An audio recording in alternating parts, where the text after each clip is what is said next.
pretty sure this is going to confuse me every single time I do Why? this because so there is a progress bar that lets me know when we're going live on YouTube.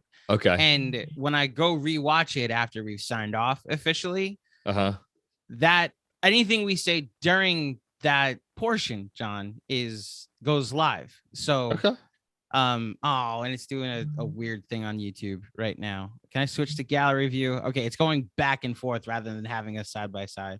I apologize, everybody, for how it's gonna look on YouTube today, but we'll make it work. I'm sure we'll make it work. Oh, it fixed. There you go. It switched. Shout out to YouTube for working. Okay, all that to say, if you're here and in after the show, thank you for watching. For joining us. If you're here live, thank you for joining us once again on the PRIZEPICKS pregame multiple show. picks. PRIZEPICKS pregame show. We're going to be making multiple picks here on today's show. Shout out Michael Aaron, our first comment in the super chat. Thank you, Michael. Not the super chat, the regular chat, but the appreciated chat. Even if they're all super chats on the. They're all. I like how you did that there. Well played. So we are here to preview the Knicks game against the Bulls. If you're here for the first time, what we'd like to do is we've partnered up with our friends over at PrizePicks, and they will be we'll be making a 5-pick flex play. Friends of the show, PrizePicks. Friends of the show, PrizePicks. And in order to show how much of a friendship we have with them, use promo code Film School, and they will instant match your first deposit up to $100. I've built a nice little nest egg doing these 2 to 3 play flex plays. It's addictive, which I'm sure is the point. So obviously do it responsibly, but I am excited to do this once again with my good friend, Mr. Macri. Although I have a bone, not necessarily to pick with you, but I think you and me. What the hell did I do? You and I have a bone to pick because what we're going to do is recap our last prize pick. Flex play. I have a bone to pick with Steph fucking Curry. Yeah, show up. That's who we're gonna have. It's the biggest fucking game of the year. Show the fuck up. Sorry, can I curse? I don't know if they want us to curse. Yeah. Listen, we're at the point now where we've cursed in multiple podcasts in the past, so I'm sure that they're used to it. What I will say is, now Michael Aaron. What? Michael Aaron put something in the super chat. Well, now I feel obligated. Thank you, Michael Aaron. Thank you, Michael. Shout out. I will just say the actual way during the pregame show to show your appreciation for us is to dedicate all your super chat potential money to our friends at PrizePicks so that you can potentially win some money yourself. So what I will say is there was a special in our last time we did a pregame show. There was a special, a Taco Tuesday, John, in that Steph Curry, who normally his line is 5.5 made threes, and they bumped it down to 4.5 made threes as a special. And we threw it into our 5-pick flex play at the end of the episode. I threw it into multiple parlays throughout the night. I was this close to hitting on a pretty lucrative 5-pick flex play, but the one I missed was Steph Curry because I think he went 3 of 14 from 3 and 4 of 21 from the field, the worst percentage of shots made in his career on 20 shots or more. Oof. If we did 4.5 field goals made, we would have lost. That's how bad Steph Curry was. Well, I'll say this. I'm unhappy, but I'm also a little thankful. So I too took Steph, and I took very simple 2-pick power play, him and Julius Randle over assists. It was a 5.0 assist number. He hit that number, I think, at the 9-minute mark of the game. So I was like, oh, great. Just Steph needs to show up, and he didn't. I'm also thankful to PrizePicks. So you may have heard if you were watching the last show, when it was said that LeBron James was going to play, we tried to put one over on the old folks at PrizePicks. Sorry, guys. Yeah, and I quickly was like, okay, I'll take LeBron, under whatever. I think I took him in assists. And then I took the closest thing I could see next to him, which was De'Aaron Fox over 5.5 assists. De'Aaron Fox did not get 5.5 assists. He got 5. I still got refunded my $20 because LeBron didn't play. So thank you, PrizePicks, for not holding it against me and taking it personal that I tried to screw you guys over using LeBron's absence against him. So let's go over the full 5-pick flex play that we did. One we just completely whiffed. LaMarcus Aldridge over 6.5 rebounds. He had 4. It's interesting that he only had 4 because there were a lot of rebounds available. The Nets missed a ton of shots, specifically Kevin Durant. The next person that we missed, and I thought we were going to miss it badly, but a line that I got earlier in the day was 26.5 points. He got 27. And the line we ended up doing that night, Tuesday night, was 28.5 points. So we just missed it. And if he goes to the line on that, admittedly, according to the NBA, an actual foul on Mitch Robinson, it's soft, but it's a foul. Whatever. Mitch, keep your hands up next time, or just let them make the layup because the rest are going to call it for the Nets no matter what. If Kevin Durant goes to the line, we hit, but unfortunately James Johnson went to the line, and instead Kevin Durant just misses. And Steph Curry already mentioned. The 2 we hit, as you mentioned, Julius Randle over 5 assists. He had 8. And the one I nailed was James Harden free throws made. 5 was the number, and he had that in the first quarter. So, I was about to say, did he end up with made? He got 10, right? Well, he made 9. He went 9 of 10 from the line. The thing is, he barely. I think the Knicks. I don't know if it was a defensive strategy, but he really didn't do much in the second half. He only had 6 points in the second half. I think that's actually been a little par for the. Shout out to Matt Brooks, who I went on. Meant to retweet that. I went on his Nets podcast, friend of the Blue Wire podcast family. Mm-hmm. And he was talking about like Harden all year. It's basically been like a half here, a half there, but the consistency really hasn't been there. So yeah. That the life of James Harden these days, the consistency this season just hasn't been there.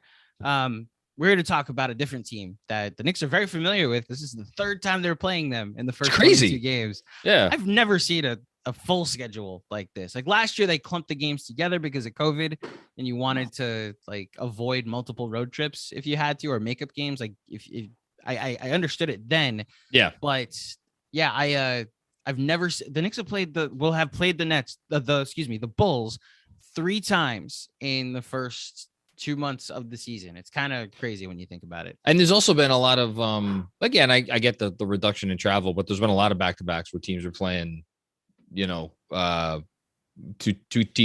games in a row against team. This is not the only 2 teams that have played 3 times already in the early going. Yeah, it's just a weird thing. Yeah. But I'll say this. If I had my druthers, I think I would have liked to have played a slightly less apt team tonight. Not necessarily like a patsy, although I don't even know what patsies exist in the NBA anymore, the way, things have been going. Maybe the Thunder, because they're without SGA now because he's in concussion protocol. But the Bulls are really good. Shout out to our Patreon podcast that went out today. I think I had the Bulls 6th in my power rankings. I don't know. You got to tune into Patreon to find out. John had him in there. John had him in his top 6. Yes, I had them in, but not only did I have them 6. In my opinion, they really are. Well, they're not in the top tier of teams, like the inner circle contending teams. I do think the Bulls are in a kind of like almost in a tier of their own because they have been that good. Only 4-4 in their last 8 games, though. Which is interesting. And the defense is coming back a little bit down to earth, which is why it's interesting. We're getting 5 different players that we could take for Knicks points tonight, which is the first time I could remember that happening through PrizePicks this year. There's actually 9 picks available through PrizePicks in this game for points. So there's the whole game. Yes. For the entire game between the Knicks and Bulls, there are 9 available picks to play. Let's start. So, okay, before we get to the actual lines, I have a question. Right? I was thinking about this. First of all, for those watching on you, well, you're only watching on YouTube because we're not putting this on the podcast feed. I am obviously not in my normal podcast studio. I'm quite literally in Pastor Claudio's Obi Hive. I'm at my parents' house in Long Island because my brother turned 21 yesterday. So I'm spending some days with the place where I grew up. And I was thinking on the trip from Queens today in prep for this, that like the Knicks have been 3 different versions, it feels like, when they've played the Bulls. The first time they played, the win made it 5-1. The Bulls hadn't really had a hot start. I think they were 4-0 to that point. and it was like, okay, what happens from here? At least the Knicks went to 4-1. That's right. And that was the game. Everybody hated Julius, and you had no idea people hated Julius until you got to the super chat. Well, they won the game, and they won the game, and because of how the game ended, they're up 13, and the Bulls went on a 12-0 run and needed a buzzer beater, some defense from RJ to end it. So that was that version of the Knicks. Then when they just played them a week ago, it felt like they were holding on for dear life to this over 500 record. That whatever success they had, they benefited from the fact that like they played the Pacers, and thankfully they eked one out. They lost to the Magic, then they barely beats the team that had lost 17 games in a row at the time. Yeah. And then they played the Bulls, and it was like, all right, there are spurts where this is like working, but overall it was kind of the end of what would become the Kemba Walker era. And then here we are. They're in game 2 of the Alec Burks era. I just find it fascinating that while they've played the Bulls 3 different times, it feels like it's been 3 different Knicks teams. Do you agree? Well, and I think, for me, everything on this team comes back to Julius Randle. Even when we were talking about, whoever we're talking about, we could go talk about Obi. It comes back to Julius Randle. We could talk about Kemba. It comes back to Julius Randle. We could literally pick a player on the team. It all comes back to Julius Randle and how Julius Randle's doing. And oddly enough, the one thing that has been consistent about the team since the early going has been that Randle has not been that great. And shameless plug to, today's Knicks Film School newsletter. It was not only the best game from him, like from a scoring or an assist standpoint, or it's just his aura, his persona, everything he exuded in that Nets game was just so different from everything that we had seen prior. And look, we've seen him get up for national TV games before.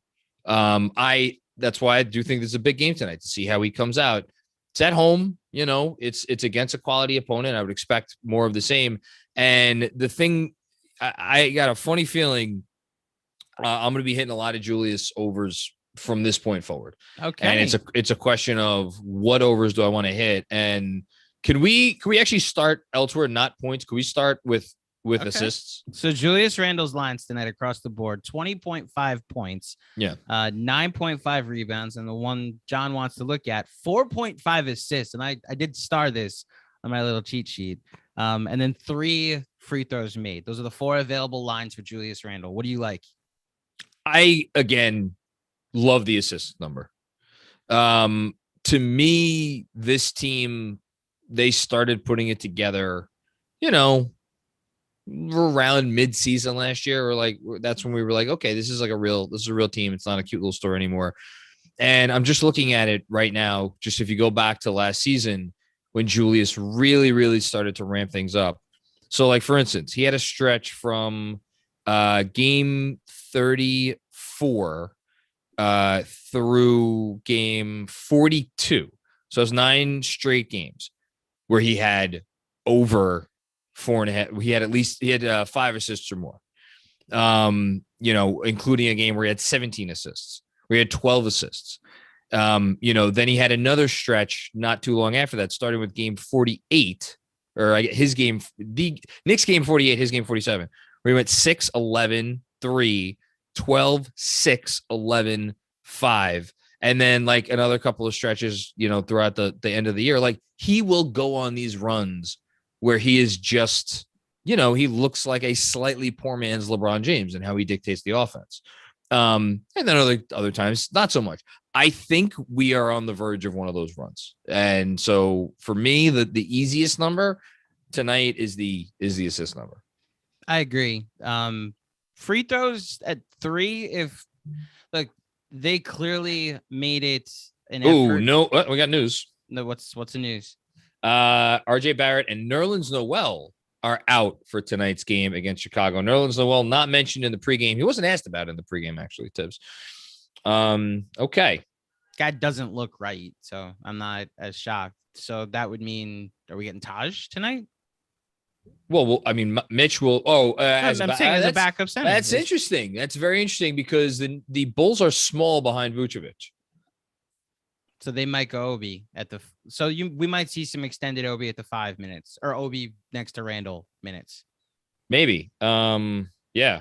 Okay.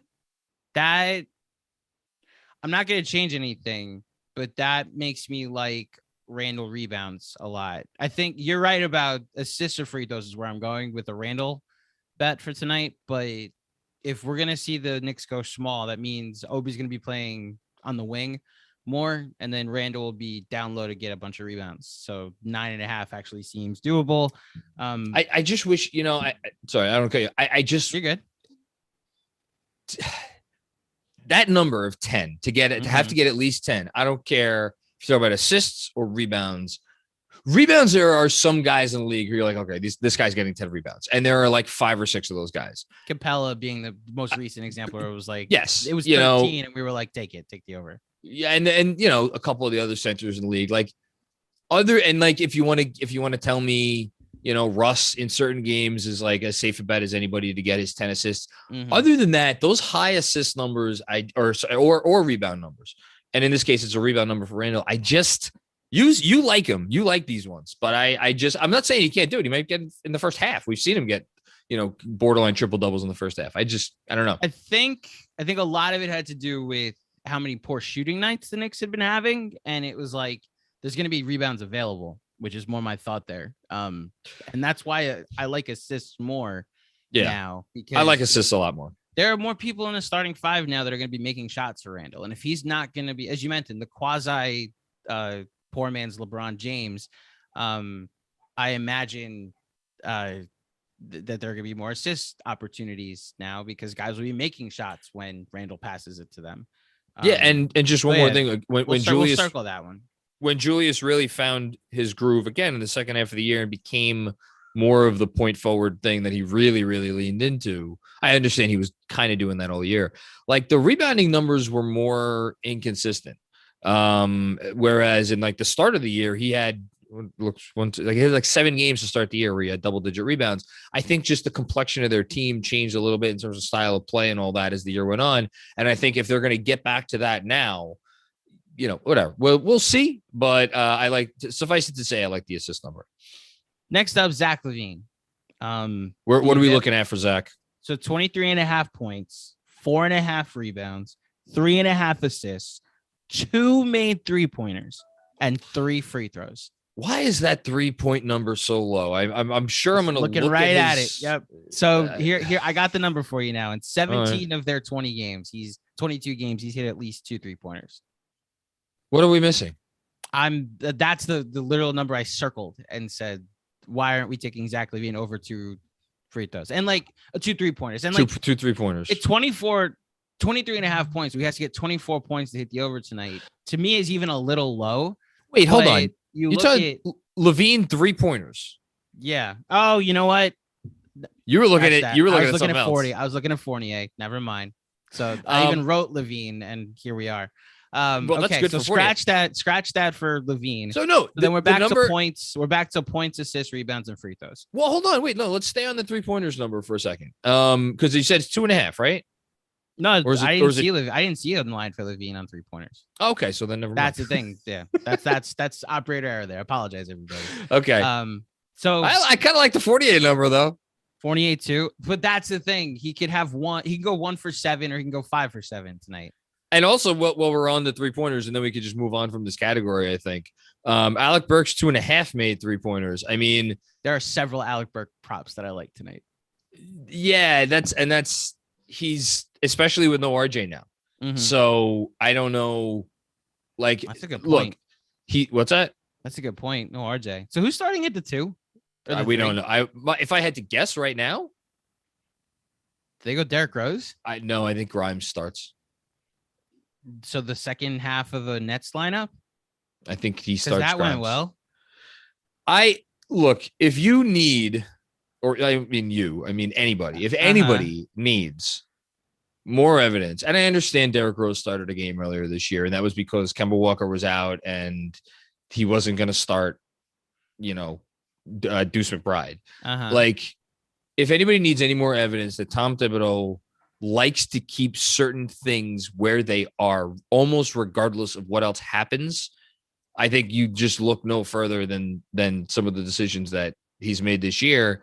And like people think he has a hard on for Emmanuel Quickly. Emmanuel Quickly played 39 fucking minutes last game. He loves Emmanuel Quickly and he loves Derrick Rose. He loves those guys coming off the bench. Like he loves it because to him and to honestly most smart people, it's more important to close the game than it is to start the game. So like when he has him coming off the bench, as has happened many times with Derrick Rose last year, and it's happened with Emmanuel Quickly a few times this year, he could put him in there midway through the first quarter, midway through the third quarter, and leave him in there until the end. Yeah. So fair. I would actually be mildly surprised if it was not Quentin Grimes starting for RJ Barrett. All right, we'll put a small in-house wager of like a Starbucks coffee that. Who do you think's going to start? I think they'll go Derrick Rose.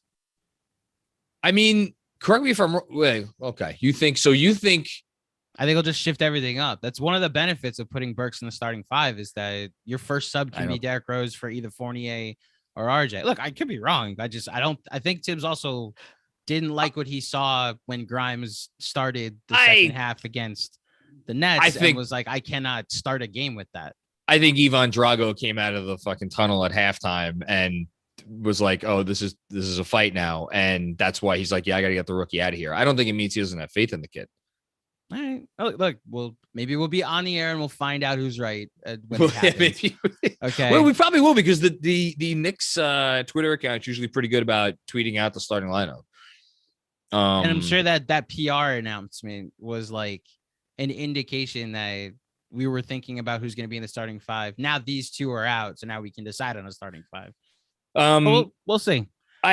So I like LaVine. Okay, what do you want to say about LaVine? I don't like any numbers because I thought I had 2.5. I thought I had 2 3-pointers available for Zach LaVine. 23.5 points.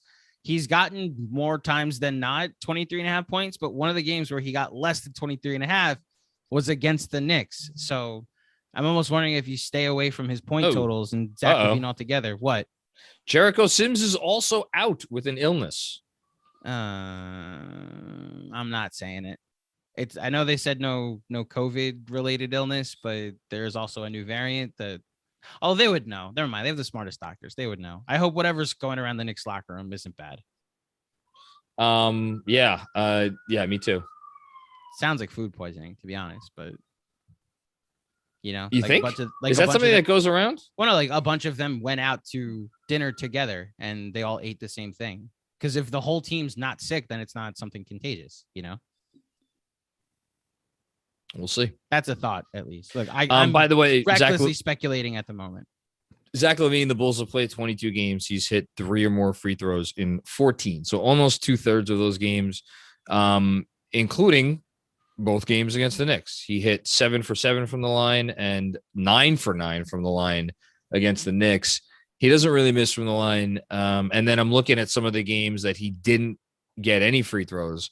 There was a blowout win against Detroit. There was a blowout loss to Indiana. Another blowout win, at the Lakers that he didn't get to the line. Like there was a blowout loss to Golden State. It feels like in these games that are more competitive games, when Zach needs to put his head down and like, all right, I'm going to manufacture a bucket. Especially if it is Grimes, the kid's going to be aggressive. The kid's going to go out there and the kid's going to make a point to, and I would be, boy, if it is Grimes, who do they put Grimes on? I guess they put. Well, put Fournier on DeRozan or Burks on DeRozan? I would hide Fournier on Lonzo. And I would imagine but then again, I don't even know what starting lineup the Bulls are going to try out there now that Vooch is back. I'm assuming they've been sticking with the Caruso, but I'll look up that right now. In any case, I like the LaVine free throw number.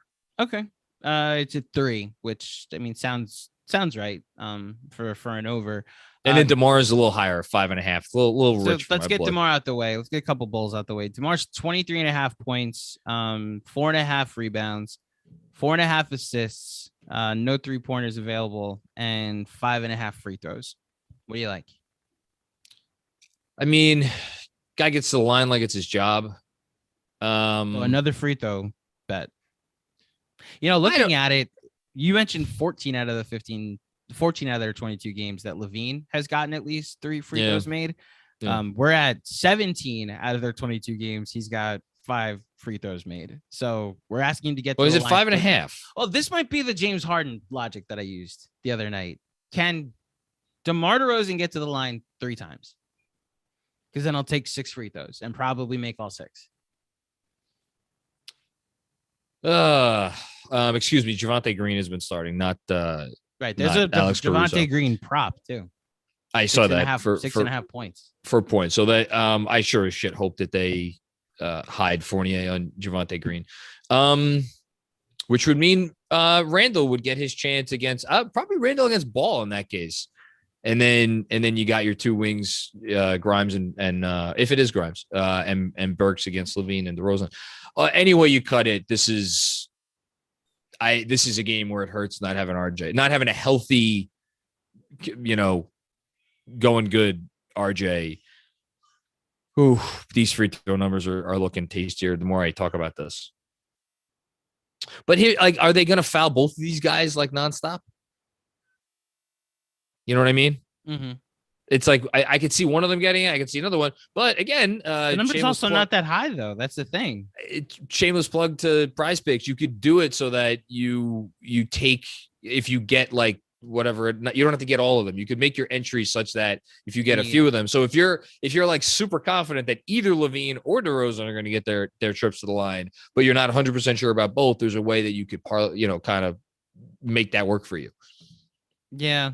Which is the thing, I think the way that I'm probably leading right now, to be honest with you. So there's 23.5 points, I actually think is looking more and more enticing the more I study it. He's had at least 23 points in 14 of their 22 games, including so recently he's had a couple below 20 games, which scares me, but overall for the season, he's a scoring machine. And I know.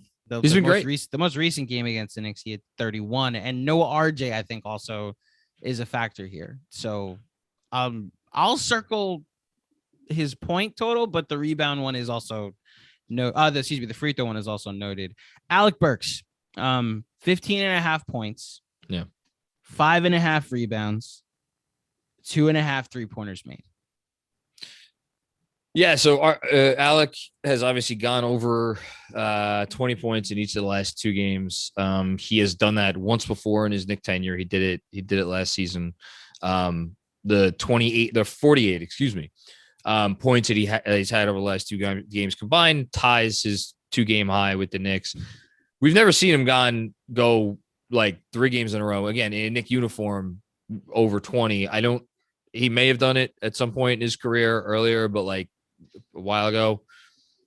I don't know. He's, guys are career backups for a reason. And not to say that I think Alec Burks is going to be ineffective. I just think we kind of know what Alec Burks is now, which is he'll have a couple of games in a row where you're like, holy shit, is Alec Burks the Knicks' second best player? And then he'll have a game where, he's 2 for 5 or 2 for 6 or something, and we'll see it with RJ down. Does Alec, with this being in the starting lineup, does he have that gear to be like, all right, well, I guess I got to call my own number a lot more tonight. I don't really know because we've never seen it, Yeah. Or it's, again, we haven't seen it in a Knicks uniform. We have seen it elsewhere. I think as long as he's playing 39 minutes, over 15.5 points is a safe bet. Safer than 2.5 threes? Either one. That's my point, is I think this is a guy that you can count on to get 16 points or 3 3-pointers made. I think if you're asking me either or, I would take the 3-pointers made because he's going to get a lot of catch and shoot opportunities or pick and pop opportunities from Randle. But the points also look enticing to me too. I think that here's the thing. I think Burks is a guy who, if he's going to play that many minutes, he may again, you can never be sure a guy is going to hit shots. And Burks has had off shooting nights when he goes to it. But if he's going to play close to 40 minutes, which again, with no RJ this game, he's probably going to play close to 40 minutes. You could be pretty sure that he's taken 7-8 shots from downtown. And if that's that's why it's if he finishes the night, 3 of 14, God forbid, 2 of those are probably going to be from deep. But then again, it's 2.5. So it's a tough one. I would go with the threes made myself. Okay. I think that's where I'm leaning also. Here- Go ahead. Here's where I'm at right now, just to keep you updated. I am doing over Levine free throws, over DeRozan free throws, Alec Burks over made threes, Julius Randle over assists. And what the thing I referenced before is the flex play, where if I get all 4 right, I'm getting 5 times my entry fee, as opposed to what would be, I guess, 10 times if you do the power play. But if I get 3 right, I'm still okay. I still get 1.5 times what I'm putting in. So do you want to go to out of town, or do you want to rapid fire some of these other props just to say what's available? I actually haven't spent a ton of time thinking about the out of town games tonight. All right, so let me go through the out of town. Let me go through the rest of the available props. So Lonzo, and then we'll hit something out of town real quick. Lonzo 12.5 points or Lonzo 4.5 assists. Those are the only Lonzo. I like neither. I'll stay away from both of those. He could hit 4 threes early and then not hit a shot like the rest of the game. So Fournier, look, I'm startled by that 11.5 from 2 weeks ago or from last week. I'm telling you, you're scarred. Yes. He literally started the game 3 of 3 from 3 in the first 3 minutes and was like, oh, great. 11.5 over is going to hit. And he made a layup the rest of the game and literally landed at 11. So I like, if anything, I like Fournier over 2 3-pointers maybe, but that's it. Yeah, I'm Fournier is the guy that I don't fuck with. Yeah. Same. There, who simplified it. Fournier, we don't fuck with. We don't fuck with Fournier. We're hoping that he is able to rebound the rest of the season. So can I actually give you? I lied. There was one out of town game that I did. I should know this because I was looking at it earlier today. You want to take a guess as to which defense in the NBA has the worst defensive rating over the last 15 games? You're not going to guess it. Memphis. No. It's a team that you think of as having one of the best defenses in the NBA. Toronto? Yeah. Okay. They're playing the Bucks tonight. The Bucks played last night. The Bucks played last night and put up 130 whatever on the Hornets, who are one of the worst, I think probably lower ranked than Toronto over the entire season. They can't stop anybody.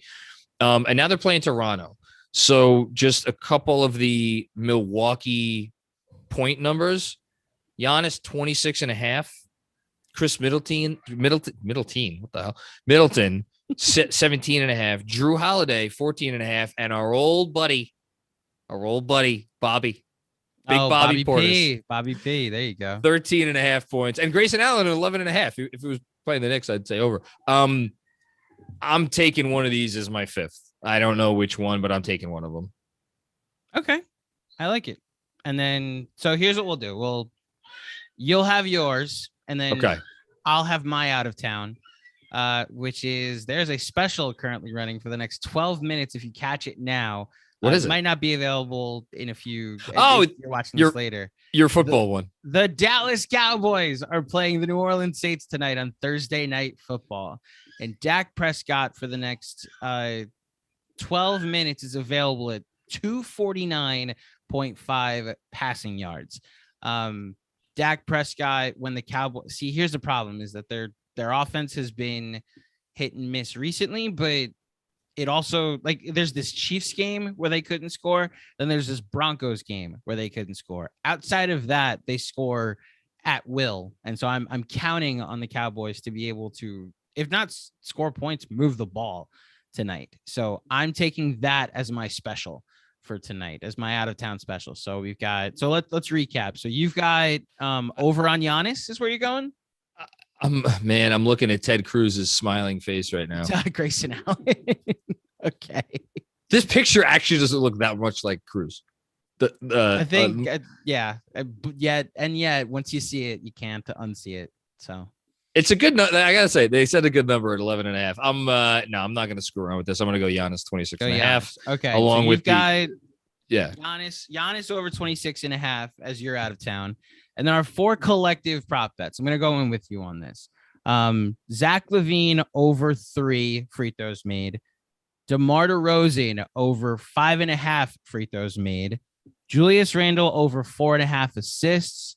And Alec Burks over 2.5 3-pointers made. And that's our 5-pick flex play. If you would also like to make a 5-pick flex play, please do so and send us a screenshot of what you did, and we'd be happy to let PrizePicks know that you're joining in on the fun. Anything you want to say before you get out of here, John? Check us out. Check me out after the game. Yes. Yeah. And this will be, there's no like KFS pod tomorrow. We've been hinting at it this week that we're only recording on off days, except Friday nights. How dare us take Friday nights off? And then you will not be here this Saturday. You have a family obligation. So check out the Alfred chat pre and post on Saturday, where I'll be hosting the pregame show. I've been talking to one of the other available KFS employees to see if they're interested in doing the pregame with me, and then I'll be filling in for you on the postgame. How do you feel about tonight? I think the Knicks are going to win. You think the Knicks are going to win? Okay. Yeah, I think they do. I think even they without RJ. Yeah. If I'm being honest, I think he's a loss that they could survive. I understand the issues on defense, specifically with the starting lineup.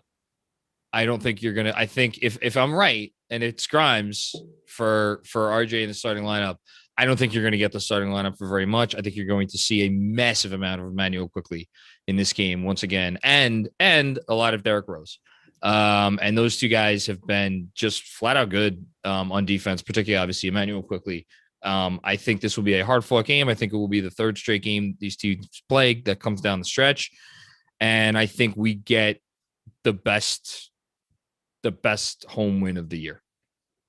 I dig it. Better than opening night, which honestly is the only good home win in my mind. I know the Sixer game was fun, and the Pacer game had a moment, but because I mean, bing bong aside, I think the Celtics game left a sour taste, but like the end of the regulation of that game was like, I know we were all happy and everything, but like, my God, that was scarring. Mm-hmm. So I agree. I think, I'd agree. If they win tonight and they win convincingly, like Randle looks back and they win by they pull away late, even if they win a close game, but it's like, okay, this is a team that John Macri had in his top 6 of the power rankings. And the Knicks are now going head to head with the NBA's best, and we're going to rekindle some of the magic from last year. Regardless, for those of you that tuned in with us tonight, thank you. Enjoy the game. John will be on the post game afterwards. Please, if you want to help us out and help our friends over at PrizePicks out, let us know what you think of PrizePicks and take advantage of this promotion while we have it. Again, it's a 100% instant match on your first deposit up to $100. Play along. We'd love to see what you guys are doing. That'll do it for us, and we'll see you next time. Adios.